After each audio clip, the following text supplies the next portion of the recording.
تو سارا کا سارا قرآن مجید اس کی ایک ایک آیت انسان کی زندگی سے کیسی بحث کرتی ہے. قرآن کو کہا تبیانا لکل شیء، ہر چیز کی وضاحت اس کتاب میں موجود ہے، ہر چیز کی وضاحت اس کتاب میں موجود ہے. آدمی کیا ہے آج پریشان ہے. آدمی جب پریشان ہوتا ہے آدمی کو سمجھ میں نہیں آتا کہ معاملہ کیا کیا جائے، کیا معاملہ کیا جائے، کیسا معاملہ کیا جائے. اور آدمی کبھی کبھار اتنا بے بس ہو جاتا ہے، آدمی یہاں تک سوچنے لگتا ہے کہ مجھے پوچھنے والا کون نہیں، مجھے دیکھنے والا کون نہیں.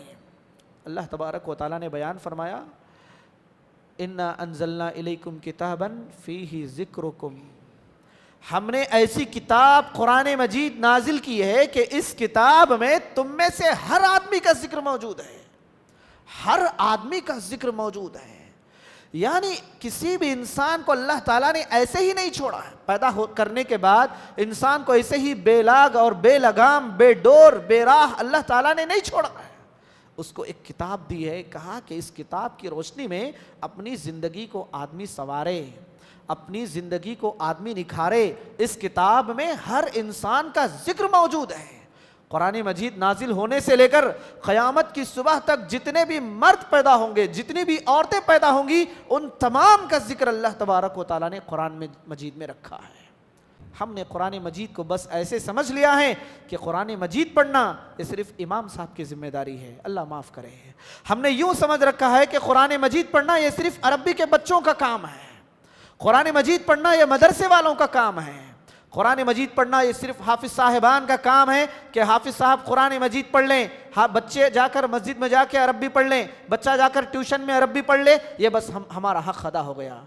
ہم بڑے لوگ اپنے آپ کو کبھی نہیں سمجھتے کہ قرآن میرے لیے بھی ہے. ہم نوجوان کبھی یہ نہیں سمجھتے کہ قرآن میرے لیے بھی ہے. قرآن مجید مجھ سے مخاطب ہے، قرآن مجید مجھ سے بات کر رہا ہے، قرآن مجید مجھ سے خطاب کر رہا ہے. ہم کبھی اس جانب اپنی توجہ مبذول کرتے ہی نہیں، اور ہم ایسے سوچتے ہیں کہ یہ کوئی اتنی ضروری چیز نہیں کہ کوئی پڑھ لیا نہیں پڑھ لیا. نہیں میرے بھائیوں، قرآن مجید تمام کے لیے ہے، ہم تمام کے لیے ہے قرآن مجید. اللہ تعالیٰ نے کہا شہر رمضان الذی انزل فیہ القرآن ھدی للناس، سارے لوگوں کے لیے ہدایت کا سامان قرآن مجید میں موجود ہے. قرآن مجید کی کسی آیت پر ہم غور کرتے ہیں، قرآن مجید کی کسی آیت کو پڑھتے ہیں، ایسا لگتا ہے کہ یہ آج ہی کے کسی واقعے کے بارے میں ہو، یہ اب ہماری زندگی میں اب جو واقعہ چل رہا ہے اس واقعے کے بارے میں ہو. کبھی کبھار گھر میں کچھ مسئلہ ہو گیا، کبھی بچوں کے ساتھ مسئلہ ہو گیا، بیوی کے ساتھ مسئلہ ہو گیا، تو قرآن مجید کی تعلیم ایسے سامنے آتی ہے کہ گویا میرے ہی لیے بولا جا رہا ہو. یہ قرآن مجید کا اعجاز ہے کہ اللہ تبارک و تعالیٰ نے قرآن مجید کو ہماری زندگی سے جتنا مطابق کرنا تھا، اللہ نے قرآن مجید کی تعلیمات کو، اس دین کو ہمارے مطابق کر دیا، اور ہمارے نفوس کو بھی، ہمارے اپنے آپ کو بھی اللہ نے قرآن کے مطابق کر دیا. وَقُلْ جَاءَ الْحَقُّ وَزَهَقَ الْبَاطِلُ إِنَّ الْبَاطِلَ كَانَ زَهُوقًا. فأعوذ باللہ من الشیطان الرجیم. بسم اللہ الرحمن الرحیم. یا ایہا الناس قد جاءتکم موعظۃ من ربکم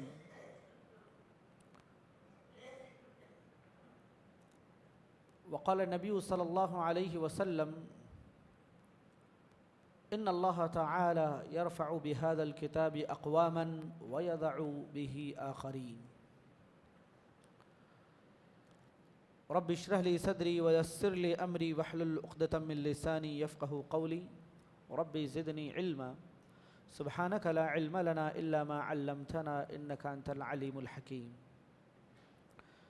معزز حاضرین مجلس، پردہ نشین خواتین اسلام، آج کے اس مختصر سے وقت میں آپ حضرات کے سامنے انسان اور قرآن مجید کا تعلق کیا ہونا چاہیے اس پر کچھ باتیں رکھنے کی کوشش کروں گا، اس دعا کے ساتھ کہ اللہ تعالیٰ سب سے پہلے مجھ کہنے والے کو اور آپ تمام عمل سننے والوں کو عمل کی توفیق عطا فرمائیں، آمین. محترم حاضرین، ہمارا آج کا عنوان ہے انسان اور قرآن. تو ہم سب سے پہلے جاننے کی کوشش کرتے ہیں کہ قرآن مجید یہ اصل ہے کیا چیز. کیا بس کوئی ایک محض ایک کتاب ہے؟ یا پھر ایسی کتاب ہے جیسے سلیبس میں پڑھائی جاتی ہے؟ یا پھر جس طرح ہمارے گھروں میں یا پھر مارکیٹ میں بہت ساری کتابیں رکھی جاتی ہیں ویسے ہی انہی کی قبیل کی یہ کوئی کتاب ہے؟ یا پھر اس کتاب کا کیا مقام ہے؟ سب سے پہلی بات، قرآن مجید یہ اللہ کا کلام ہے۔ جس طرح مثال کے طور پر اگر ہم کہہ لیں کہ جیسے اگر ہم بات کر رہے ہیں تو ہماری زبان سے جو کلمے نکل رہے ہیں، اگر کوئی شاعر ہے تو اس کی اپنی ایک شاعری ہے، ہمارے پاس محفوظ ہے کہ یہ اشعار وہ شاعر کے ہیں، یہ کلام اس شاعر کا ہے۔ تو اللہ تبارک و تعالیٰ کا کلام، اللہ تبارک و تعالیٰ کی گفتگو، یہ سارا قرآن مجید ہے۔ سارا کا سارا قرآن مجید، ایک ایک حرف، ایک ایک کلمہ، ایک ایک آیت، ایک ایک سورہ، تمام کا تمام اللہ تعالیٰ کے کلمے ہیں، اللہ تبارک و تعالیٰ کی بات چیت ہے، اللہ تبارک و تعالیٰ کا یہ خطاب ہے۔ اس اعتبار سے اگر ہم دیکھیں گے تو ہمیں قرآن مجید کی عظمت کا اندازہ ہوگا کہ پورا کا پورا قرآن مجید اللہ تبارک و تعالیٰ نے جو بیان کیا ہے یہ تمام کا تمام بندوں کے لیے ہے۔ قرآن مجید جب اللہ تعالیٰ کا ہے تو سوال یہ ہے کہ اللہ خطاب کس سے کر رہا ہے؟ اللہ تعالیٰ خطاب انسانوں سے کر رہا ہے۔ اگر ہم دیکھیں گے اس ناحیے سے، قرآن مجید میں کل 179 مقامات ایسے ہیں کہ جس میں اللہ تبارک و تعالیٰ نے الناس کا لفظ استعمال کیا ہے۔ لفظ الناس، قل اعوذ برب الناس ملک الناس، الناس کے معنی ہیں اے لوگوں، انسان جس طرح اس کا واحد ہے، سنگولر ہے، اس کا پلورل ہے الناس۔ اور انسان کے تعلق سے ہم قرآن مجید کی آیات دیکھتے ہیں تو وہاں بھی ہمیں معلوم ہوتا ہے 56 مقامات قرآن مجید میں ایسے ہیں کہ جس میں اللہ تبارک و تعالیٰ نے کسی نہ کسی طرح لفظ انسان کا استعمال کیا ہے۔ بقیہ ساری آیتیں تو اللہ تعالیٰ نے انسانوں کے لیے ہی رکھی ہیں۔ ساری آیتیں، سارے کے سارے سورے، سارا کا سارا خطاب اللہ تبارک و تعالیٰ نے انسانوں سے ہی کیا ہے، لیکن اللہ تعالیٰ نے بالخصوص انسانوں کو منشن کیا، لفظ انسان کو منشن کیا، بالخصوص اللہ تعالیٰ نے لفظ الناس کو منشن کیا تاکہ اس کے کلام کی عمومیت، تاکہ اس کے کلام کا عموم اور زیادہ واضح ہو کر کھل کر لوگوں کے سامنے آئے۔ تو قرآن مجید یہ اللہ کا پیغام ہے، قرآن مجید یہ اللہ کا کلام ہے۔ کس کے لیے ہے؟ تمام انسانوں کے لیے ہے۔ قرآن مجید سارا کا سارا انسانوں کے لیے ہی ہے۔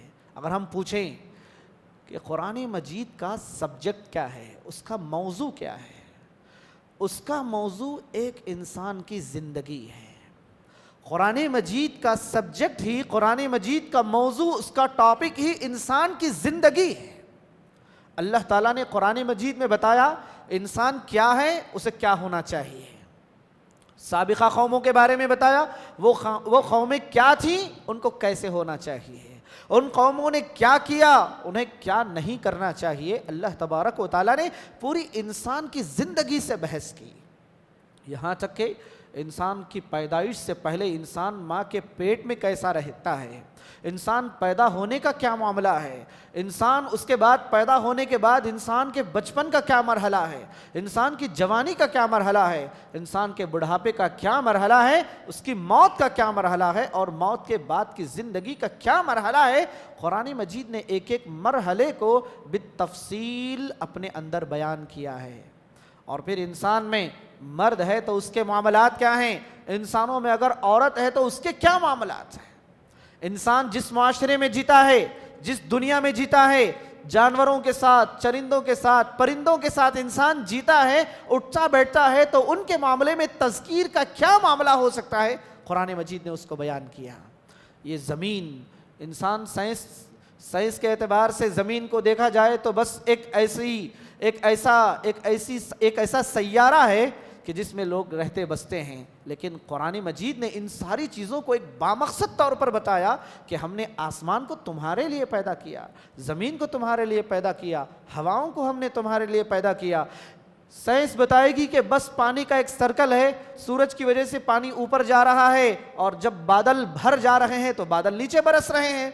سائنس ایک طریقہ بتاتی ہے، لیکن قرآن مجید بتاتا ہے کہ یہ سارا کا سارا اللہ کے حکم سے ہونے والا ہے، اور یہ بارش انسانوں کے لیے اللہ تعالیٰ نازل کرتا ہے۔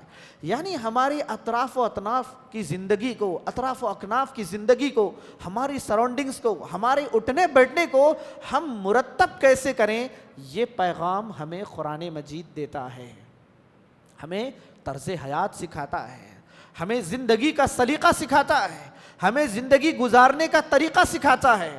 قرآن مجید بتاتا ہے کہ ہم بے مقصد نہیں آئے ہیں۔ یا ایھا الناس اعبدوا ربکم الذی خلقکم والذین من قبلکم لعلکم تتقون۔ اے لوگوں، انسانوں سے خطاب کیا گیا، اے انسانوں، عبادت کرو اس رب کی، اس پروردگار کی عبادت کرو جس نے تم سے پہلے والے لوگوں کو بھی پیدا کیا، تم کو بھی پیدا کیا، تاکہ تم اللہ تبارک و تعالیٰ سے ڈرنے والے بن جاؤ۔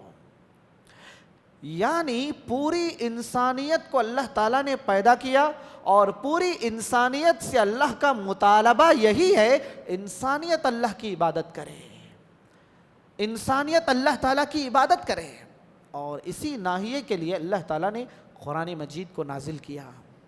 ہم مثال کے طور پر کوئی چھوٹی سی چیز خریدتے ہیں، موبائل خریدتے ہیں، یا پھر ہم کوئی مائک خریدتے ہیں، کوئی بھی چیز ہم خریدتے ہیں تو اس کے ساتھ ایک چھوٹا سا کاغذ، ایک چھوٹا سا یوں سمجھیے کہ ایک مینول بک دی جاتی ہے، اس میں بتایا جاتا ہے کہ آپ اس چیز کو استعمال کیسے کرنا ہے۔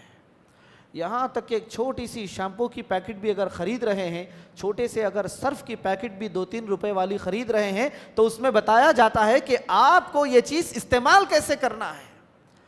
اللہ تبارک و تعالیٰ نے انسان کی پیدائش سے پہلے ہی قرآن مجید کے معاملے میں بتا دیا، الرحمن علم القرآن، اس کے بعد کہا خلق الانسان۔ انسان کی پیدائش سے پہلے ہی اللہ تبارک و تعالیٰ نے قرآن کی تعلیم، قرآن کا جو نظریہ ہے اللہ تعالیٰ نے وہ پہلے سے تیار کر کے رکھ دیا۔ انسان کی پیدائش میں انسان کو آگے بڑھنا ہے اپنی ذاتی زندگی میں، تو وہ قرآن مجید کی تعلیم کے بغیر ناممکن ہے۔ انسانی زندگی قرآن مجید کی تعلیم کے بغیر ناقص ہے، نامکمل ہے، ادھوری ہے۔ وہ کیسے؟ جب ہم دیکھتے ہیں کہ محمد صلی اللہ علیہ وسلم کو کیسے ماحول میں نبی بنایا گیا، کیسا ماحول تھا کہ لوگ ایک دوسرے کے دشمن تھے، زندگی گزارنے کا طریقہ معلوم نہیں تھا، جانوروں کی سی زندگی ہو گئی تھی، ہر کسی سے دشمنی، ایک علاقے کی دوسرے علاقے سے لڑائی، ایک دوسرے کو لوٹ لینا، مسافروں کو لوٹ لینا، ظالم کی مدد کرنا، مظلوم کے ساتھ اور زیادہ ظلم کرنا۔ یعنی ایسی کوئی برائی اس معاشرے میں نہیں تھی جو نہ پائی جاتی ہو۔ یعنی معاشرے میں ہر قسم کی برائی اس معاشرے میں موجود ہے۔ اللہ تبارک و تعالیٰ نے ایسے معاشرے میں ایک کتاب نازل کی۔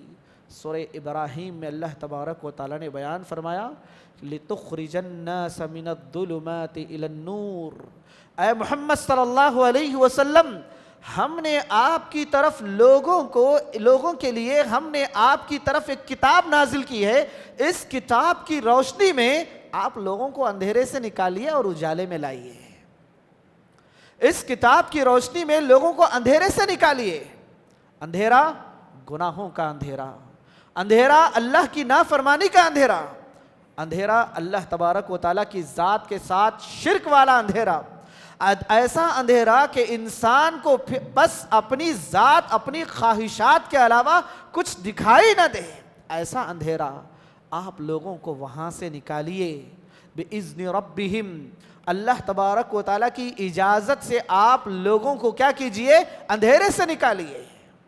اور اللہ تبارک و تعالیٰ نے کہا، اللہ ولی الذین آمنوا یخرجہم من الظلمات الی النور، کہ اللہ تبارک و تعالیٰ ایمان والوں کا دوست ہے جن کو اللہ تبارک و تعالیٰ اندھیرے سے نکالتا ہے، اجالے کی ہدایت دیتا ہے، اجالے کی توفیق دیتا ہے۔ بے عمل زندگی کے اندھیرے میں انسان مبتلا ہے، اللہ تبارک و تعالیٰ ایک عمل والی زندگی اور اس کی جانب سے توفیق و ہدایت والی زندگی کی طرف رہنمائی کرتا ہے۔ انسان بدعت و خرافات میں مبتلا ہے، انسان غم میں مبتلا ہے، پریشانیوں میں مبتلا ہے، تو ان سارے اندھیروں سے نکال کر قرآن مجید آدمی کو اجالے کی طرف لاتا ہے۔ کہا کہ قرآن مجید کے جب ہم ناموں کی طرف جاتے ہیں، اس کی صفات کی طرف ہم جاتے ہیں، تو سارا کا سارا قرآن مجید اس کی ایک ایک آیت انسان کی زندگی سے کیسی بحث کرتی ہے۔ قرآن کو کہا تبیانا لکل شیء، ہر چیز کی وضاحت اس کتاب میں موجود ہے، ہر چیز کی وضاحت اس کتاب میں موجود ہے۔ آدمی کیا ہے، آج پریشان ہے آدمی جب پریشان ہوتا ہے، آدمی کو سمجھ میں نہیں آتا کہ معاملہ کیا کیا جائے، کیا معاملہ کیا جائے، کیسا معاملہ کیا جائے، اور آدمی کبھی کبھار اتنا بے بس ہو جاتا ہے، آدمی یہاں تک سوچنے لگتا ہے کہ مجھے پوچھنے والا کون نہیں، مجھے دیکھنے والا کون نہیں۔ اللہ تبارک و تعالیٰ نے بیان فرمایا اِنَّا أَنزَلْنَا إِلَيْكُمْ كِتَابًا فِيهِ ذِكْرُكُمْ، ہم نے ایسی کتاب قرآن مجید نازل کی ہے کہ اس کتاب میں تم میں سے ہر آدمی کا ذکر موجود ہے، ہر آدمی کا ذکر موجود ہے۔ یعنی کسی بھی انسان کو اللہ تعالیٰ نے ایسے ہی نہیں چھوڑا ہے، پیدا کرنے کے بعد انسان کو ایسے ہی بے لاگ اور بے لگام، بے ڈور، بے راہ اللہ تعالیٰ نے نہیں چھوڑا ہے، اس کو ایک کتاب دی ہے۔ کہا کہ اس کتاب کی روشنی میں اپنی زندگی کو آدمی سنوارے، اپنی زندگی کو آدمی نکھارے۔ اس کتاب میں ہر انسان کا ذکر موجود ہے۔ قرآن مجید نازل ہونے سے لے کر قیامت کی صبح تک جتنے بھی مرد پیدا ہوں گے، جتنی بھی عورتیں پیدا ہوں گی، ان تمام کا ذکر اللہ تبارک و تعالیٰ نے قرآن مجید میں رکھا ہے۔ اب ضرورت اس بات کی ہے، جیسے میڈیکل میں بہت ساری گولیاں رکھی ہوئی ہیں، بہت ساری گولیاں رکھی ہیں میڈیکل میں۔ اب آدمی کی کیا ضرورت ہے؟ آدمی دیکھنا ہے کہ میری ضرورت کیا ہے، میری ضرورت کیا ہے، میری بیماری کے مطابق کون سی گولی مجھے ملنے والی ہے، کتنی گولیاں ملنے والی ہیں، کیسی گولیاں ملنے والی ہیں، مجھے اس کو استعمال کیسے کرنا ہے، آدمی کو دیکھنا ہے۔ اگر بیمار آدمی میڈیکل ہی نہ جائے اور آدمی یہ سوچے کہ میں اکیلا ہو گیا ہوں، آدمی یہ سوچے کہ میں تنہا ہو گیا ہوں، آدمی یہ سوچے کہ میں پریشان ہو گیا ہوں، تو پھر میں بیمار ہو گیا ہوں، مجھے فلاں درد ہے، فلاں تکلیف ہے، آدمی وہاں تک جا ہی نہیں رہا ہے، تو پھر اس کا غم، اس کی پریشانی، اس کی مصیبت کا علاج کیسے کیوں کر ممکن ہو سکتا ہے؟ جب اس آیت کریمہ پر پہنچے، سورہ انبیاء کی آیت نمبر 10 ہے کہ جس میں اللہ نے کہا ہم نے قرآن مجید میں تمہارا تذکرہ رکھا ہے، تمہارا ذکر رکھا ہے۔ حضرت احنف بن قیس رحمہ اللہ نے قرآن مجید کی آیت پر پہنچنے کے بعد اپنی زندگی کا جائزہ لینا چاہا کہ اللہ نے جب کہا ہے کہ اس قرآن میں میرا ذکر موجود ہے، اللہ تو جھوٹا نہیں ہو سکتا، چلو میں کیا کرتا ہوں، اپنے آپ کو قرآن میں تلاش کرتا ہوں کہ میں قرآن میں کہاں ہوں۔ بہت ساری آیتوں کا انہوں نے ذکر کیا ہے۔ قرآن مجید کی ایک آیت کریمہ پر پہنچے، دیکھا کہ وَبِالْأَسْحَارِ هُمْ يَسْتَغْفِرُونَ، سورہ زاریات کی آیت کریمہ پر پہنچے جس میں اللہ تبارک و تعالیٰ نے کہا اللہ کے کچھ بندے ایسے ہیں جو سحر کے وقت، تہجد کے وقت اٹھتے ہیں اور اللہ تبارک و تعالیٰ سے معافی مانگتے ہیں۔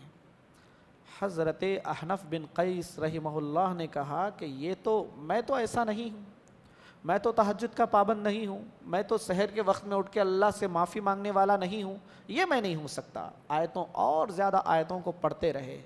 ایک آیت کریمہ سے جب ان کا گزر ہوا، چوتھے پارے کی آیت کریمہ سورہ آل عمران کی آیت کریمہ سے گزر ہوا جس میں اللہ نے کہا کہ الذین ينفقون فی السراء والضراء والکاظمین الغیظ والعافین عن الناس، کہ اللہ کے کچھ بندے ایسے ہیں جو فقیری میں بھی، تنگی میں بھی، مالداری میں بھی، خوشحالی میں بھی، پریشانی میں بھی، ہر معاملے میں اللہ کی راہ میں خرچ کرتے ہیں، اپنے غصے کو پی جاتے ہیں اور لوگوں کو معاف کر دیتے ہیں۔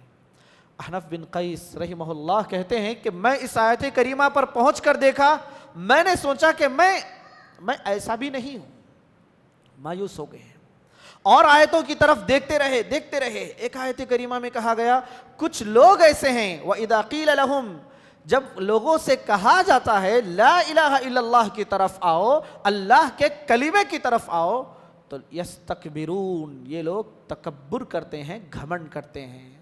حضرت احنف بن قیس رحمہ اللہ نے سوچا کہ میں تو ایسا نہیں ہوں، میں ایسا بھی نہیں ہوں، میں لا الہ الا اللہ سے، توحید سے غفلت برتنے والا بھی نہیں ہوں۔ اور آیتوں کو پڑھتے گئے، ایک مقام پر سورہ توبہ کی آیت کریمہ میں انہوں نے وہاں پر رک کر اپنا جائزہ لیا، جس میں اللہ تبارک و تعالیٰ نے کہا وَآخَرُونَ اعْتَرَفُوا بِذُنُوبِهِمْ خَلَطُوا عَمَلًا صَالِحًا وَآخَرَ سَيِّئًا عَسَى اللَّهُ أَن يَتُوبَ عَلَيْهِمْ، کہ لوگوں میں کچھ لوگ ایسے بھی ہیں جنہوں نے اللہ کے سامنے اپنے گناہوں کا اعتراف کیا، نیکیاں بھی کرتے رہتے ہیں، ان سے کبھی کبھار گناہ بھی ہو جاتے ہیں، اللہ تعالیٰ کے سامنے اپنے گناہوں کی معافی مانگتے ہیں، اپنی نیکیوں میں آگے بڑھتے ہیں، قریب ہے، امید ہے کہ اللہ ایسے لوگوں کو معاف کر دے۔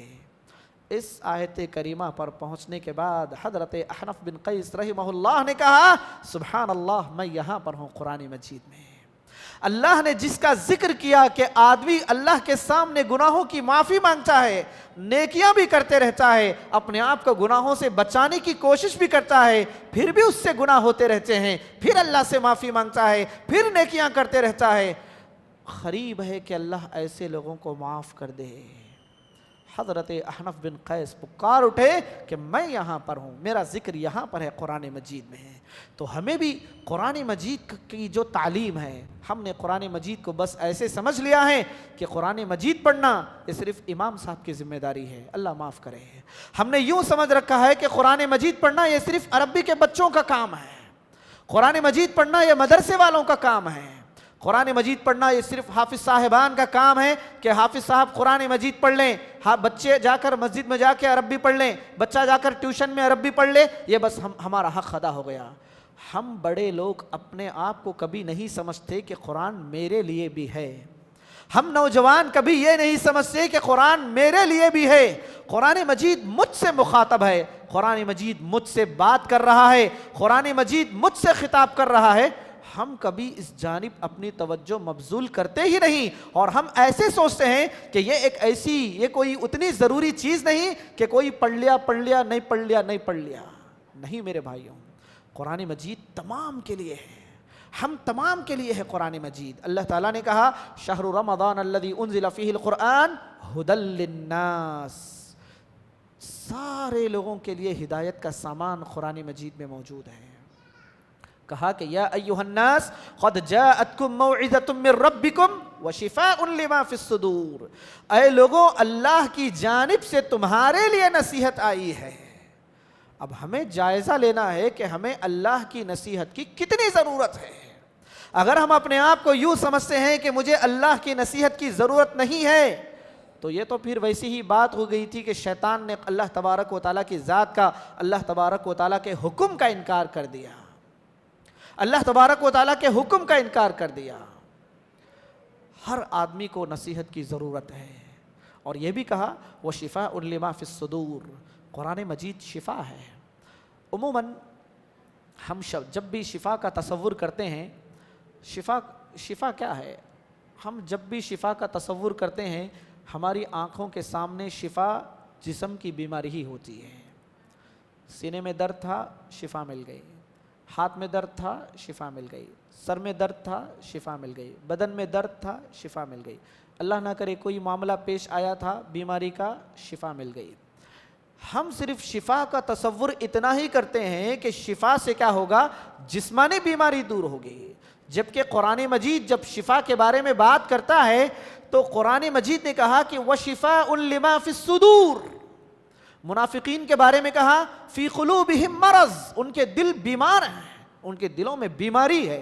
تو دلوں کی بیماری سے مراد یہاں پر وہ ہارٹ اٹیک والا مسئلہ نہیں، دلوں کی بیماری سے مراد ہر اخلاقی ہر ایمانی گراوٹ ہے، کہ ایسا وہ کام جو ایمان کے منافی ہو، ایسا وہ کام جو اللہ رسول کے حکم کے منافی ہو، اس کو قرآن مجید نے بیماری سے تعبیر کیا ہے۔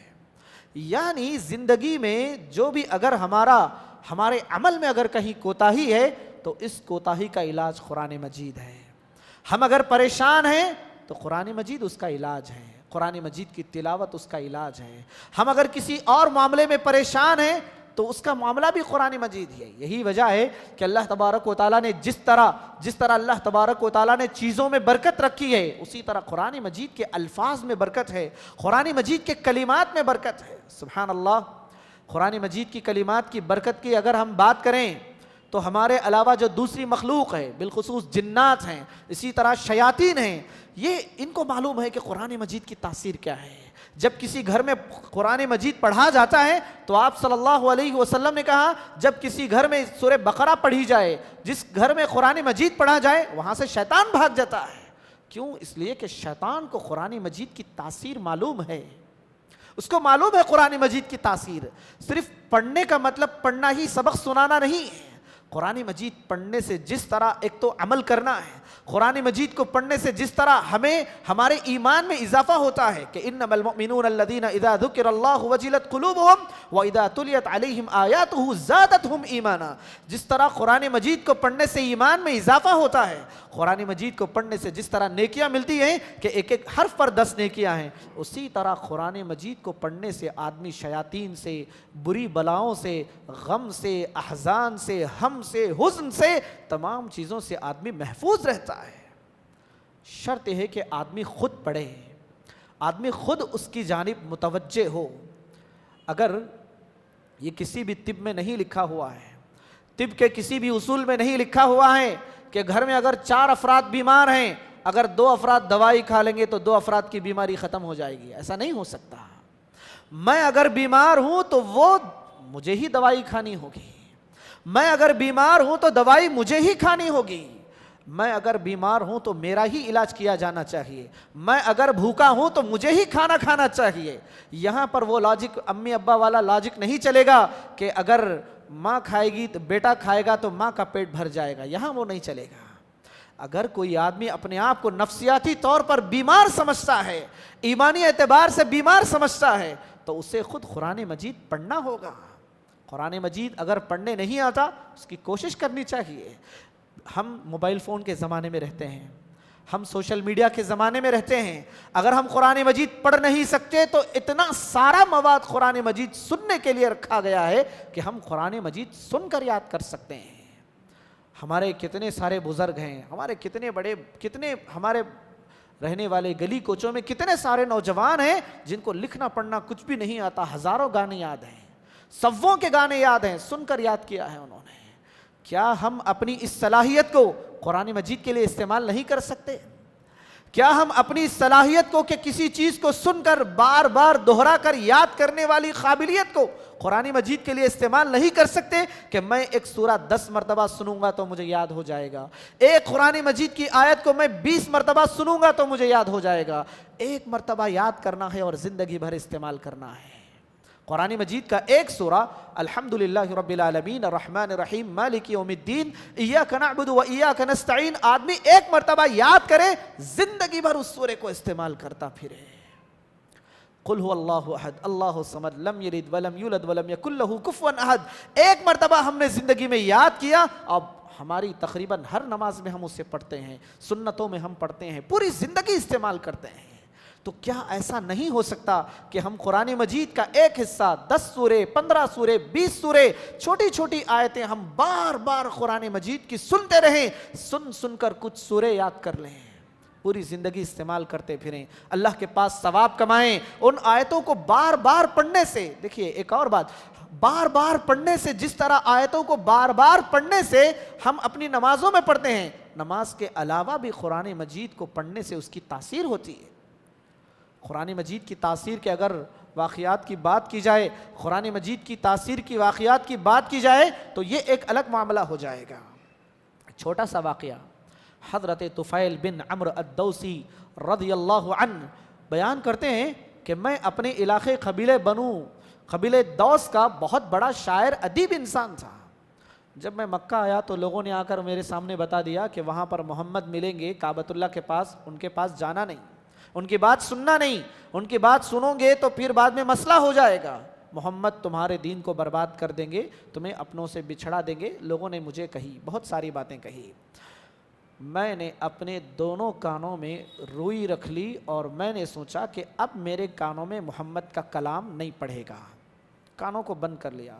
بعد میں مجھے خیال آیا کیوں نہ محمد صلی اللہ علیہ وسلم سے ملاقات کی جائے, کیوں نہ آپ صلی اللہ علیہ وسلم کے پیغام کو سنا جائے. میں بھی عقل والا انسان ہوں, اچھے برے کی میں تمیز کر سکتا ہوں, کیوں نہ جا کر محمد کی بات کو سنا جائے. جب میں گیا محمد صلی اللہ علیہ وسلم کی بات سنا، آپ صلی اللہ علیہ وسلم نے جو کلام پڑھا ہے اس کلام کو میں نے سنا، تو میں نے کہا کہ واللہ یہ انسان کا کلام نہیں ہو سکتا، یہ جملے کسی انسان کے نہیں ہو سکتے، معنی کی گہرائی یہ انسان کی نہیں ہو سکتی، باتوں کی جو حکمت کا معیار ہے وہ کسی انسان کا نہیں ہو سکتا۔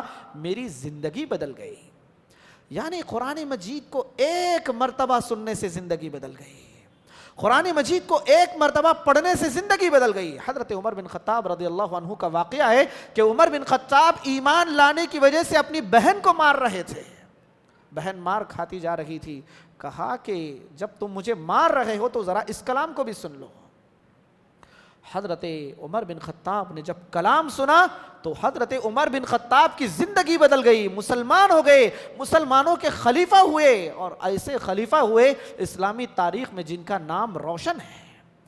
یعنی قرآن مجید سے لوگوں کی زندگیاں بدل رہی ہے، یہ اس زمانے کی بات نہیں، آپ اس زمانے میں بھی دیکھیے، سائنسدانوں کو دیکھیے، یوٹیوب پر واقعات دیکھیے، کتابوں کو پڑھیے، موجودہ زمانے میں کتنے سارے لوگ ہیں جو اسلام کو قبول کر رہے ہیں، اسلام کے قریب آ رہے ہیں، اسلام کو سمجھ رہے ہیں، صرف اور صرف ایک ذریعہ یہ بھی ہے کہ قرآن مجید کو انہوں نے سنا، قرآن مجید کے معنوں کو انہوں نے سنا، قرآن مجید کے جو خطاب کرنے کا انداز ہے، کیونکہ یہ اللہ کا انداز ہے، زندگی بدل گئی۔ اگر ہم چاہتے ہیں کہ ہماری بھی زندگی بدلے، ہم چاہتے ہیں کہ ہماری بھی زندگی میں سدھار آئے، ہم چاہتے ہیں کہ ہماری زندگی کے معاملات بھی بدل جائیں، تو ہمیں بھی قرآن مجید کو لازم پکڑنا ہوگا۔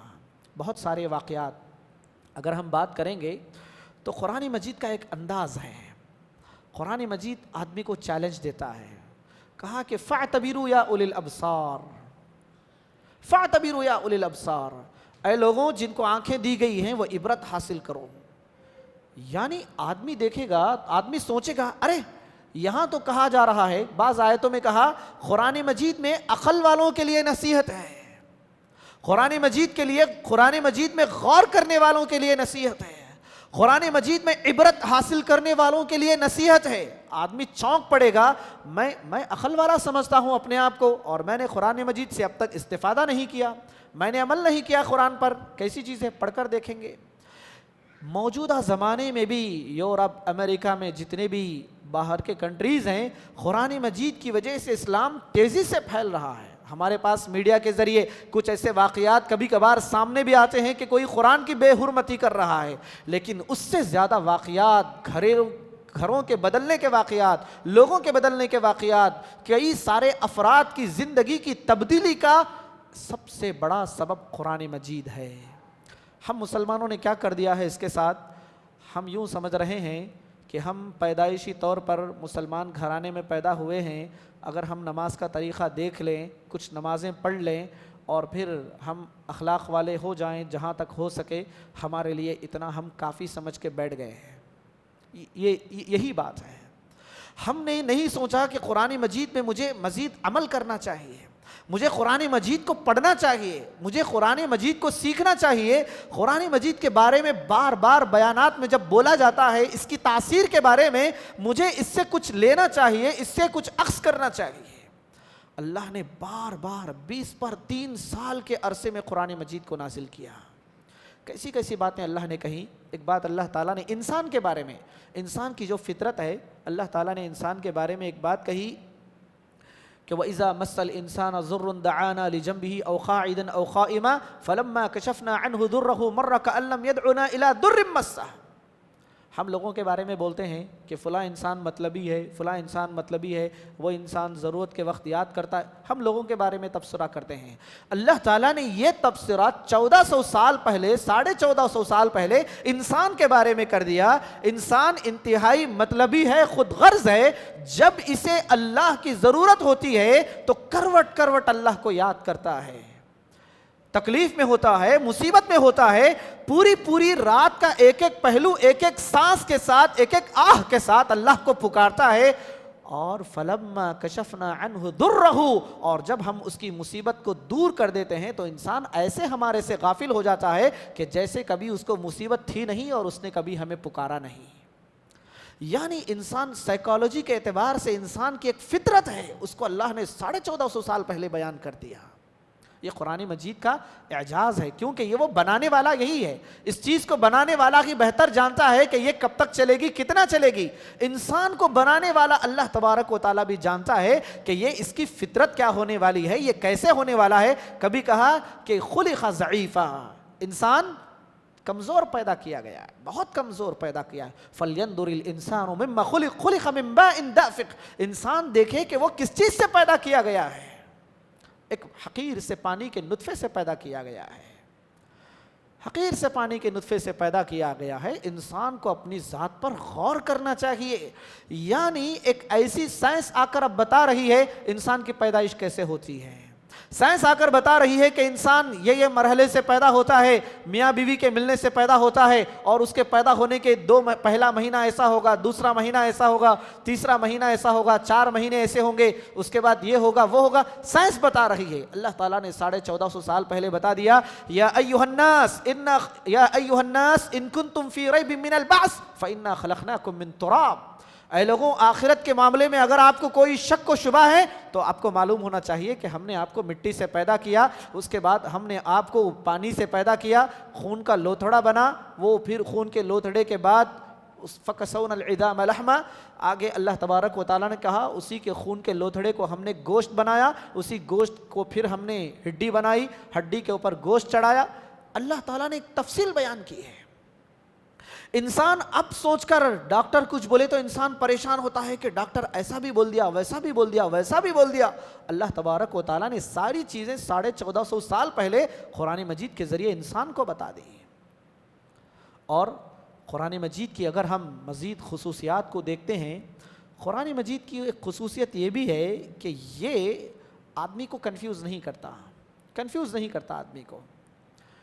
آدمی پریشان ہے کہ کسی بھی معاملے میں، نماز کے معاملے میں، روزے کے معاملے میں، اپنی زندگی کے معاملے میں، شادی کے معاملے میں، شادی کے بعد کے معاملات میں، کاروبار کے معاملے میں، عقیدے کے معاملے میں، آخرت کے معاملے میں، کسی بھی معاملے میں آدمی پریشان ہے، اپنی زندگی میں کنفیوز ہے۔ اللہ نے جواب دیا، ان ھذا القرآن یہدی للتی ہی اقوم، یعنی میری زندگی کا جو سب سے سیدھا راستہ وہ قرآن کو معلوم ہے۔ سیدھا راستہ، سیدھے کا سیدھا راستہ وہ صرف اور صرف قرآن مجید کو معلوم ہے۔ مگر ہمارا مسئلہ یہ ہے کہ ہم کیا کرتے ہیں، اگر قرآن کا فیصلہ ہمارے خلاف چلے جائے تو ہم قرآن کی بات کو نہیں لیتے ہیں۔ قرآن نے بتایا آپ کا یہ علاج ہے، قرآن نے بتایا آپ کے غم کا یہ علاج ہے، قرآن نے بتایا آپ کی بے برکتی کا علاج ہے، قرآن نے بتایا کہ آپ کی پریشانی کا یہ علاج ہے، قرآن نے بتایا کہ آپ کے عمل میں کوتاہی کا یہ علاج ہے، قرآن نے یہ بتایا کہ اللہ سے غفلت کا یہ علاج ہے۔ ہم اس علاج کو لینا نہیں چاہتے، جبکہ قرآن کا علاج کہا یہدی للتی ہی اقوم، سیدھا جو سب سے سیدھا راستہ ہے اسی راستے کی جانب قرآن مجید رہنمائی کرنے والی کتاب ہے۔ تو اب ہمارا مسئلہ یہ ہے کہ ہم قرآن مجید کو بھی اتنا ہی لینا چاہتے ہیں جتنا ہم اپنی زندگی میں کیا کر سکیں، اپنی خواہشات کے ساتھ ایڈجسٹ کر سکیں، جبکہ قرآن مجید کا معاملہ یہ ہے کہ ہونا یہ چاہیے کہ ہماری خواہشات قرآن کے تابع ہو، نہ یہ کہ قرآن ہمارے تابع ہو۔ ہم قرآن کو فالو کریں، ہم قرآن کی جو زندگی ہے، قرآن کی جو روشنی ہے، قرآن کا جو معاملہ، اس کے احکام، اس کی تعلیمات ہیں، اس کو ہم اپنی زندگی میں لائیں۔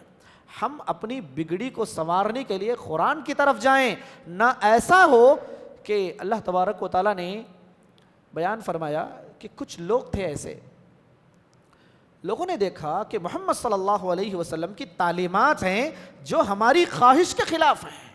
ہماری خواہش کیا ہے؟ ہم گناہ کریں۔ ہماری خواہش یہ ہے ہم باپ دادا کے دین پر قائم رہیں۔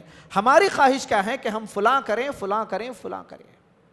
لیکن قرآن آ گیا تو قرآن بول رہا کہ یہ مت کرو، وہ مت کرو، یہ مت کھاؤ، وہ مت کھاؤ، ایسا مت کرو، ویسا مت کرو۔ تو ان لوگوں نے جناب محمد رسول اللہ صلی اللہ علیہ وسلم سے ایک مطالبہ کیا،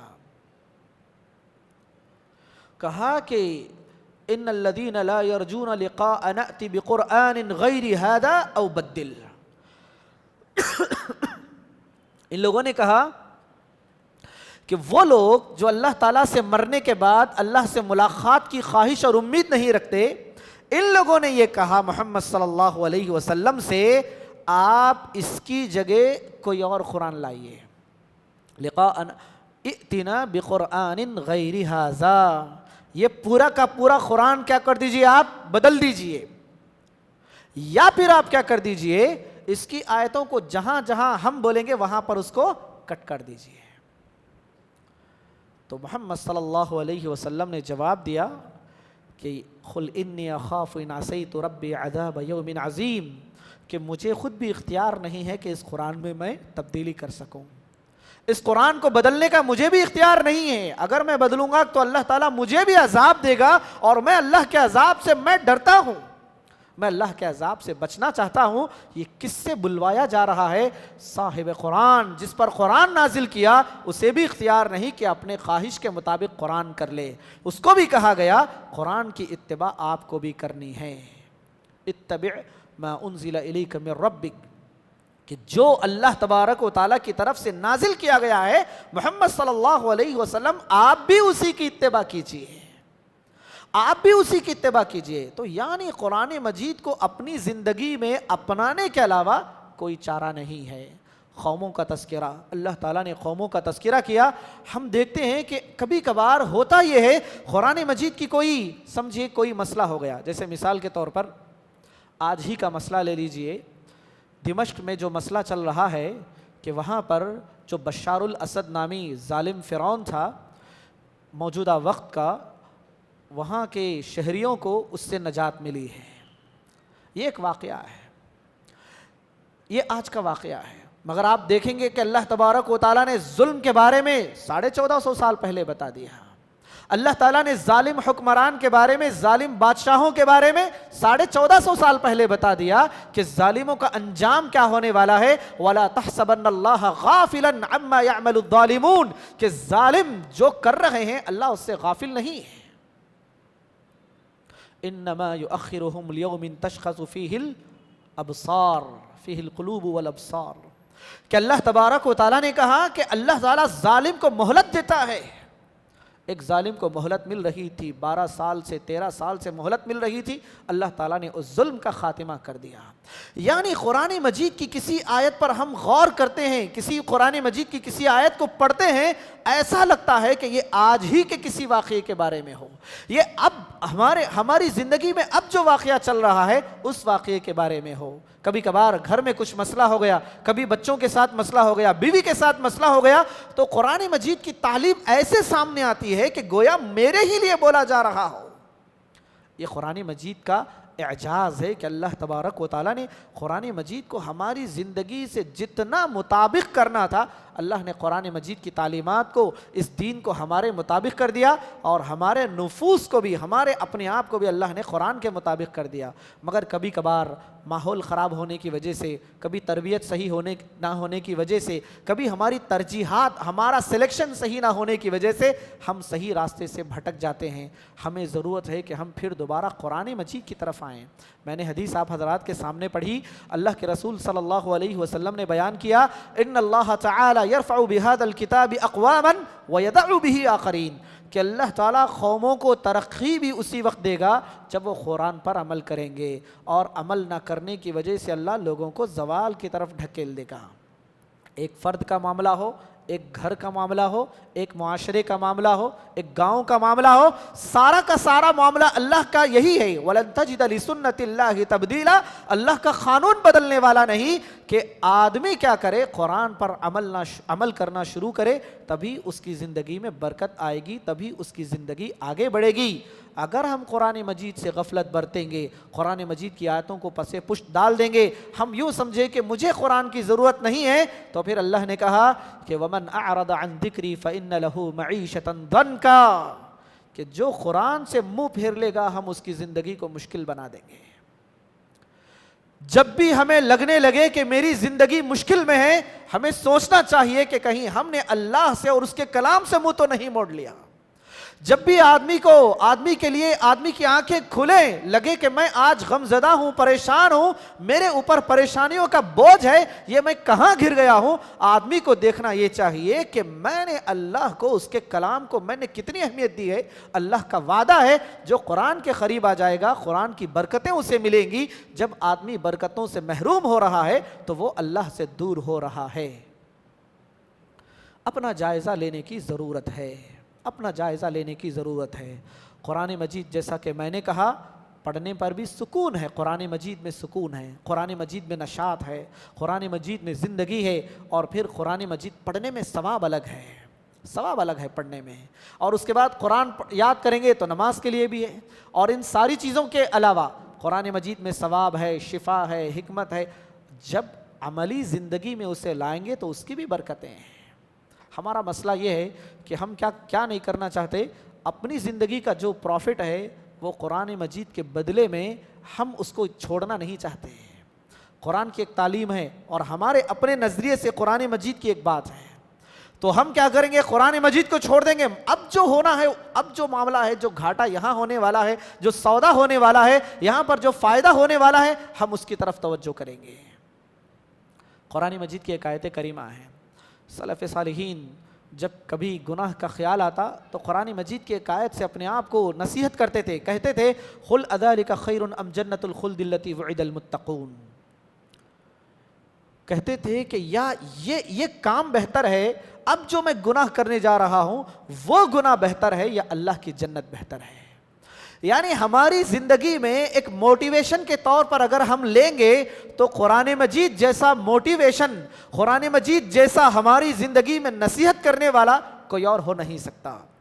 اس نے لوگوں کے بارے میں بھی بتا دیا کہ لوگ کیسے ہیں، لوگ کیسے ہیں، لوگوں کے بارے میں بتا دیا، افراد کیسے ہیں، بیوی کے بارے میں بتا دیا کہ بیوی کا معاملہ کیا ہے، بیوی کو شوہر کے بارے میں قرآن مجید میں بتا دیا، ماں باپ سے کہا گیا کہ ان کے بچے کیسے ہیں، بچوں سے بتا دیا کہ ماں باپ کے ساتھ کیسے رہنا ہے، خریدنے والے کو کہا گیا قرآن مجید میں اس کو خریدنے کے کیا آداب ہونے چاہیے، بیچنے والے سے کہا گیا کہ بیچنے والے کے کیا آداب ہونے چاہیے، شادی بیاہ کے معاملے میں کہا گیا کہ کن چیزوں کن عورتوں سے شادی کی جا سکتی ہے، کن سے نہیں کی جا سکتی، مال کا معاملہ ہے، سود کا معاملہ ہے، قرض کا معاملہ ہے، چوری کا معاملہ ہے، بے حیائی کا معاملہ ہے، یعنی کسی بھی چیز کو قرآن مجید نے نہیں چھوڑا ہے کہ اس کے بارے میں بات نہ کی ہو، کسی بھی چیز کو نہیں چھوڑا ہے۔ تبیان لکل شیء، ہر چیز کی وضاحت اس میں موجود ہے۔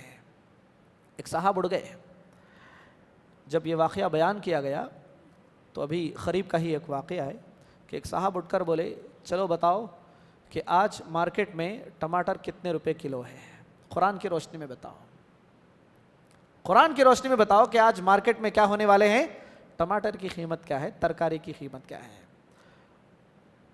جو مولانا تھے انہوں نے لوگوں سے پوچھا کہ بھائی بولو آج مارکیٹ میں کیا قیمت ہے، لوگوں نے بتا دیا 80 روپے کلو ہے۔ تو کہا کہ قرآن مجید میں اللہ تعالیٰ نے بیان فرمایا فَاسْأَلُوا أَهْلَ الذِّكْرِ إِن كُنتُمْ لَا تَعْلَمُونَ، آپ کو نہیں معلوم ہے تو دوسروں سے پوچھ لو۔ اللہ نے مثال کے طور پر بتایا، سورہ انبیاء ہی میں اللہ تعالیٰ نے کہا آپ کو جو چیز نہیں معلوم ہے وہ کیا کرو، دوسروں سے پوچھو، جن کو معلوم ہے۔ مجھے یہ چیز معلوم نہیں تھی، آپ نے جو سوال کیا ہے ترکاری کا، ٹماٹر کا، وہ مجھے نہیں معلوم تھا، وہ میں نے دوسروں سے پوچھ کے بتا دیا۔ تو یعنی قرآن مجید میں آدمی تصور بھی نہیں کر سکتا کہ اس کی زندگی کا علاج اللہ تعالیٰ نے رکھا ہے۔ شرط یہ ہے کہ ہم، جیسا کہ میں نے کہا، ہم جائیں میڈیکل کو، جا کر وہاں پر دیکھیں کہ اتنی ساری جب گولیاں رکھی ہیں، میرے لائق کیا چیز ہے، اللہ نے میرے لائق کیا چھوڑا ہے۔ آج تو الحمدللہ اگر ہمیں تیلگو زبان آتی ہے تو تیلگو زبان میں بھی قرآن کا ترجمہ آڈیو ویڈیو میں موجود ہے۔ ہمیں اگر کوئی پسندیدہ قاری پسند ہیں، ہم کسی کی قرات سن کر زیادہ یاد کر سکتے ہیں، ان کے لہجے میں بھی، ان کی قرات میں بھی موجود ہے فون میں۔ ہم ایک ایسی زندگی میں، ایک ایسے ماحول میں زندگی گزار رہے ہیں، یہاں پر کوئی چیز ناممکن نہیں ہے۔ کتنے سارے بڑے بڑے لوگ ہیں، بڑی عمر کے لوگ ہیں جو بڑی عمر میں دوسری چیزیں سیکھ لیتے ہیں، دوسری چیزیں بڑی عمر میں سیکھتے ہیں۔ کام کے پاس، کاروبار کے پاس آدمی جاتا ہے، ہر دن ایک نیا تجربہ ہے، ہر دن ایک نئی چیز سیکھنے کو ملتی ہے۔ آپ صلی اللہ علیہ وسلم ایک مرتبہ لوگ بیٹھے ہوئے تھے مسجد میں، اللہ کے نبی آئے، آ کر بولے کیا تم میں سے کوئی آدمی اس بات سے عاجز آ گیا ہے کہ وہ فلاں پہاڑ پر جائے، اس پہاڑ سے 2 بکریوں کو، 2 جانوروں کو یا 2 اونٹنیوں کو خریدے، اچھی موٹی تازی 2 اونٹنیوں کا یا 2 بکریوں کا تذکرہ ہے، ان کو خریدے، لائے اور پھر اس کو بیچے اور جو پیسے آ رہے ہیں اس کو صدقہ کر دے۔ کیا یہ کوئی کر سکتا؟ کتنا مشکل کام ہے، یہاں سے پہاڑ پر جاؤ، مگر اتنا ثواب قرآن مجید کی آیتوں کو پڑھ کے آدمی حاصل کر سکتا ہے۔ ہم آج کوئی مشکل کام کرنا ہو تو ہمارے لیے فون دیکھنے کے لیے گھنٹوں وقت ہے، قرآن مجید سیکھنے کے لیے وقت نہیں ہے ہمارے پاس۔ گھنٹوں ہم بیٹھ کے نیوز دیکھیں گے، گھنٹوں بیٹھ کے ہم دوسری چیزیں دیکھیں گے، خواتین سیریلز دیکھیں گی، فلموں میں ڈراموں میں وقت ضائع کریں گے، دیکھا ہوا پھر دیکھیں گے، دیکھی ہوئی چیز پھر دوبارہ دیکھیں گے، سہبارہ دیکھیں گے، دوسروں کو بھیجیں گے آپ بھی دیکھو۔ لیکن قرآن مجید کے لیے روزانہ ہمارے پاس کوئی وقت متعین نہیں ہے کہ میرا دن میں 15 منٹ آج قرآن کے ساتھ ہوگا، میرے دن کے 20 منٹ قرآن مجید کے ساتھ ہوں گے۔ 24 گھنٹے کتنا سارا وقت ہے۔ 140 پر 4 منٹ، 144 منٹ، 144 منٹس کا جب ایک دن ہوتا ہے تو ہمارے پاس 140 منٹ میں سے ضروریات کے لیے، کھانے پینے کے لیے، آنے جانے کے لیے، اٹھنے بیٹھنے کے لیے سارا وقت موجود ہے۔ ہمارے پاس اگر کسی کام کے لیے وقت نہیں ہے، کسی کام کا خیال نہیں آتا تو ہمارے پاس قرآن مجید کو پڑھنے کا خیال نہیں آتا۔ چھوٹی چیز گھر کے معاملات میں، کتنی ایک معمولی سی بھی چیز کیوں نہ رہ دے، گھر کے معاملات میں ہم اس کو 100 بار دیکھتے ہیں، 100 بار جانچتے ہیں ہم لوگ۔ لیکن جب قرآن مجید پڑھنے کی باری آتی تو ہم نے یوں سمجھ رکھا کہ گھر میں بس بیوی قرآن پڑھ لے تو کافی ہے، بچے قرآن پڑھ لے تو کافی ہیں، اور اگر قرآن مدرسے کے بچے پڑھ لیں تو کافی ہیں، امام صاحب پڑھ لیں تو کافی ہے۔ آپ صلی اللہ علیہ وسلم نے حدیث میں بیان فرمایا، اقرأوا القرآن فإنه يأتي يوم القيامة شفيعا لأصحابه، لوگوں قرآن مجید پڑھو، قیامت کے دن قرآن مجید آئے گا، اپنے پڑھنے والوں کے بارے میں ایک ایک کا نام لے کر سفارش کرے گا اللہ کے پاس، اللہ مجھے ان پڑھتا تھا اس کو معاف کر دے، اللہ مجھے ان پڑھتا تھا اس کو معاف کر دے، اللہ ان مجھے پڑھتا تھا اس کو معاف کر دے۔ اور حدیث میں آتا ہے کہ اللہ تعالیٰ اس کی سفارش کو قبول کر لے گا۔ روزے کے بارے میں بھی کہا گیا، ایک اور حدیث میں روزے کے بارے میں، قرآن کے بارے میں کہا گیا کہ قرآن آئے گا اور کہے گا منعتہ من النوم، اے اللہ میں نے اس کو نیند سے آرام سے دور رکھا تھا، نیند کو قربان کر کے مجھے پڑھتا تھا، اللہ اس کی مغفرت کر دے۔ فیشفعان، اللہ روزے کی بھی سفارش قبول کر لے گا، قرآن کی بھی سفارش قبول کر لے گا۔ تو اللہ تعالیٰ سے دعا ہے کہ اللہ تعالیٰ قرآن مجید کے ذریعے ہمیں اپنی زندگی کو بدلنے کی توفیق عطا فرمائے۔ قرآن مجید کی روشنی میں اللہ تعالیٰ ہم میں سے ہر آدمی کو اپنی زندگی بدلنے کی توفیق عطا فرمائے۔ ہر سننے والے کو اللہ یہ توفیق دے کہ وہ قرآن سے اپنا تعلق بڑھائے، ہر سننے والے کو اللہ تعالیٰ یہ توفیق دے وہ اللہ سے اپنا تعلق بڑھائے۔ قرآن مجید سے اللہ تبارک و تعالیٰ قرآن مجید کے ذریعے ہماری زندگیوں میں برکت عطا فرمائے، ہمارے کاروبار میں برکت عطا فرمائے، ہمارے مریضوں کو اللہ تعالیٰ شفا عطا فرمائے، ہمارے پریشان حال لوگوں کو اللہ قرآن کے ذریعے ان کی پریشانیوں کو دور فرمائے، اور جب کل ہم اللہ کے سامنے حاضر ہوں اللہ ہمارے حق میں قرآن مجید کی سفارشات کو قبول فرمائے۔ آمین وآخر دعوانا ان الحمد للہ رب العالمین۔ اقول قولی هذا استغفر اللہ لی ولکم ولسائر المؤمنین اجمعین۔ بارک اللہ لی ولکم فی القرآن العظیم ونفعنی وإیاکم بالآیات والذکر الحکیم، انہ تعالی جواد کریم ملک بر رؤوف رحیم ورب حلیم۔ سبحان اللہ وبحمدہ، سبحانک اللہم وبحمدک، اشہد ان لا الہ الا انت، استغفرک واتوب الیک۔ والسلام علیکم ورحمۃ اللہ وبرکاتہ۔